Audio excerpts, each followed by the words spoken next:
നിങ്ങൾക്ക് എന്റെ തമ്മിൽ കണ്ടപ്പോൾ മനസ്സിലായിട്ടുണ്ടാവും. ഇന്ന് നമുക്കൊരു ആർട്ട് സപ്ലൈസ് വീഡിയോ ചെയ്യാം. ഞാനിത്തവണ സ്കൂൾ ഷോപ്പിങ്ങിന് പോയപ്പോൾ ഒരുപാട് ആർട്ട് സപ്ലൈസ് വാങ്ങിച്ചിട്ടുണ്ടായിരുന്നു. അപ്പോൾ വിചാരിച്ചത് നിങ്ങളെയും കൂടി കാണിച്ചു തരാം. ആദ്യം തന്നെയുള്ള ഒരു കട്ടിംഗ് മാറ്റ് ആണ് ഇത്. ഞാൻ വീഡിയോകളിൽ ബാക്ക്ഗ്രൗണ്ട് ആയിട്ട് വെക്കണം പല ആൾക്കാരുടെയും കണ്ടിട്ടുണ്ട്. അപ്പം ഞാൻ എൻ്റെ വീഡിയോയിൽ ബാക്ക്ഗ്രൗണ്ട് ആയിട്ട് വെക്കാൻ തന്നെയാണ് ഞാനിത് വാങ്ങിച്ചിട്ടുള്ളത്. ഇതിന് 215 റുപ്പീസ് ആയിരുന്നു കേട്ടോ. അടുത്തത് വന്നിട്ടും ഞാൻ കുറേ ക്രാഫ്റ്റ് ചാനലിൽ കണ്ടുവന്നിരുന്ന ഒരു ക്ലേ ആണ് കേട്ടോ. ഒരു എയർ ഡ്രൈ ക്ലേ, പല കളേഴ്സിലുള്ള നല്ല ക്യൂട്ട് കളേഴ്സിലാണ് അവരത് ഉണ്ടാക്കിയിട്ടുള്ളത്.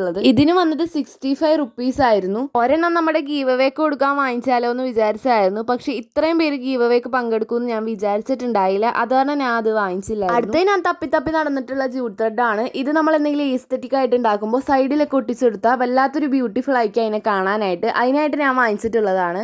ഞാൻ 2 എണ്ണം വാങ്ങിച്ചിട്ടുണ്ട്. ഇതിന് ഒരെണ്ണത്തിന്റെ പ്രൈസ് വരുന്നത് 20 റുപ്പീസ് ആണ്. ഞാനിപ്പോൾ കാണിക്കുന്ന സാധനങ്ങളെല്ലാം വെച്ച് നമ്മുടെ ചാനലിൽ ക്രാഫ്റ്റുകൾ ഉടനെ വരുന്നതായിരിക്കും. അപ്പൊ സ്റ്റേ ട്യൂൺഡ് ഗൈസ്. പെയിന്റ് ചെയ്യുമ്പോൾ ഇപ്പോൾ ആവശ്യം വരുന്ന 2 കളേഴ്സാണ് ഈ ബ്ലാക്കും വൈറ്റും. അപ്പം ഞാൻ ബ്ലാക്കിൻ്റെയും വൈറ്റിൻ്റെയും വലിയ ബോട്ടിൽസ് തപ്പിപ്പോയിട്ടുണ്ടായിരുന്നു. എനിക്ക് വൈറ്റിൻ്റെ കിട്ടിയില്ല, ബ്ലാക്കിൻ്റെ കിട്ടിയിട്ടുണ്ട്. അപ്പം ഞാൻ ബ്ലാക്കിൻ്റെ വാങ്ങിച്ചിട്ടുണ്ട്.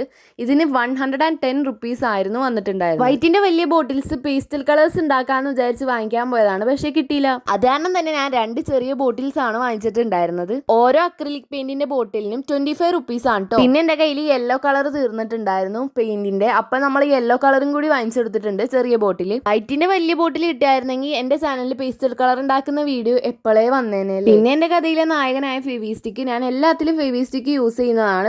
ഈ ഒരു ഫെവിസ്റ്റിക്കിന് 50 റുപ്പീസ് ആയിരുന്നു കേട്ടോ വന്നിട്ടുണ്ടായിരുന്നത്. നമ്മുടെ ഗീവ് അവേ വീഡിയോ കണ്ടവർക്ക് ഓർമ്മയുണ്ടാവും. അതിനകത്ത് ഞാനൊരു വാഷി ടേപ്പ് കാണിക്കുന്നത്. ആ സെറ്റിൽ തന്നെ ഉണ്ടായിരുന്ന 2 കളർ ഓഫ് വാഷി ടേപ്പ് ആണിത്.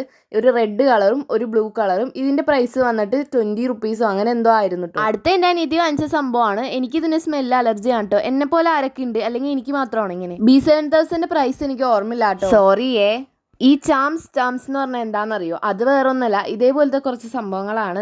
ഇത് ഞാൻ വാങ്ങിച്ച ചാംസ് ആണ്. ഇത് ചാംസ് ആയിട്ട് യൂസ് ചെയ്യുന്ന സംഭവം അല്ല എന്നറിയാം, എന്നാലും നമ്മുടെ കഥയിൽ ഇത് ചാംസ് ആണ്. ഞാനിത് എന്തെങ്കിലും ഷെൽഫ് ഉണ്ടാക്കുമ്പോൾ അതിന്റെ പിടിയായിട്ട് യൂസ് ചെയ്യാൻ വേണ്ടി വാങ്ങിച്ചതാണ് കേട്ടോ. അടുത്ത് എനിക്ക് ചെറിയൊരു ഫ്ലവർ വേസ് ഉണ്ടാക്കണം എന്നുണ്ട്. അപ്പൊ അതിനായിട്ടുള്ള ഫ്ലവേഴ്സ് ആണ് ഇത്. ഇതിനെന്തോ 40 റുപ്പീസോ അങ്ങനെ എന്തോ ആയിരുന്നു കേട്ടോ അവർ ചാർജ് ചെയ്തിട്ടുണ്ടായിരുന്നത്. പിന്നെ ഞാൻ നേരത്തെ ചാംസ് എന്ന് പറഞ്ഞില്ലേ, ചാംസിനോട് ഏറ്റവും ഇഷ്ടമുള്ളത് എൻ്റെ അനിയത്തിക്കാണ് കേട്ടോ. അപ്പോൾ അവൾക്ക് കുറച്ച് ക്യൂട്ടസ്റ്റ് ആയിട്ടുള്ള ചാംസുകളൊക്കെ എടുത്തിട്ടുണ്ട്. നല്ല പേസ്റ്റൽ കളേഴ്സിലുള്ള ചാംസ് ആണ് അവൾ ചൂസ് ചെയ്തിട്ടുള്ളത്. അതിനെന്തോ 30 റുപ്പീസ് എന്തോ ആണെന്ന് തോന്നുന്നു, എനിക്കൊന്നും ഓർമ്മയില്ല. പിന്നെ ഈ മെറ്റൽ വയർ എന്തായിരിക്കുന്നതാണ് നിങ്ങൾ വിചാരിക്കുന്നതെങ്കിൽ, ഇത് ഞാൻ ഫ്ലവേഴ്സ് ഉണ്ടാക്കാനായിട്ട് യൂസ് ചെയ്യുന്ന മെറ്റൽ വയർ ആണ് കേട്ടോ. ഞാൻ ഇതുവരെ ഉണ്ടാക്കി നോക്കിയിട്ടില്ല. എന്തായാലും ഞാൻ ഉണ്ടാക്കണം എന്ന് വിചാരിച്ച് വാങ്ങിച്ചിട്ടുള്ള സംഭവമാണ്. ഇതെന്തോ 10 മീറ്റർ എന്തോ നീളം ഉണ്ടെന്ന് തോന്നുന്നു. ഇതിനെന്തോ 30 റുപ്പീസോ അങ്ങനെ എന്തോ ആണെന്ന് തോന്നുന്നു. അടുത്ത എൻ്റെ ഉമ്മ എടുത്തൊരു സംഭവമാണ്, പക്ഷെ ഞാൻ യൂസ് ചെയ്യണം എന്ന് വിചാരിച്ചാണ് ഇരിക്കുന്നത്. വേറൊന്നുമില്ല, നമ്മൾ എന്തെങ്കിലും ചെറിയ ഡിസൈൻ വരക്കാൻ നേരത്ത് സർക്കിൾ വരക്കുമ്പോൾ ശരിയാവില്ലായിരിക്കും. അപ്പം നമ്മൾ കോമ്പസ് എടുക്കാൻ ഓടണ്ട. ഇങ്ങനത്തെ സംഭവം ഉണ്ടെങ്കിൽ നമുക്ക് ചെറിയ സർക്കിൾസ് മുതൽ വലിയ സർക്കിൾസ് വരെ വരക്കാം.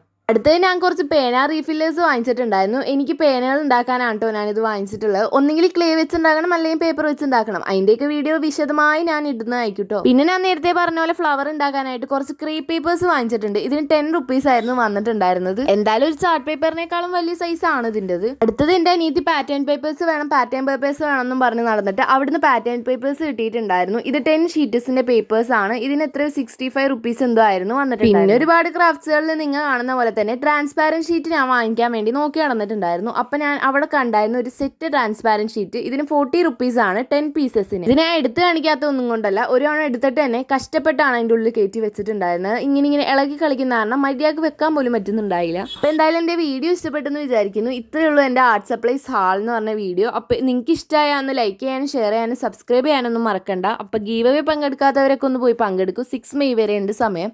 അപ്പൊ എന്തായാലും ഇന്നത്തെ വീഡിയോ ഇത്രയേ ഉള്ളൂ. ടാറ്റാ.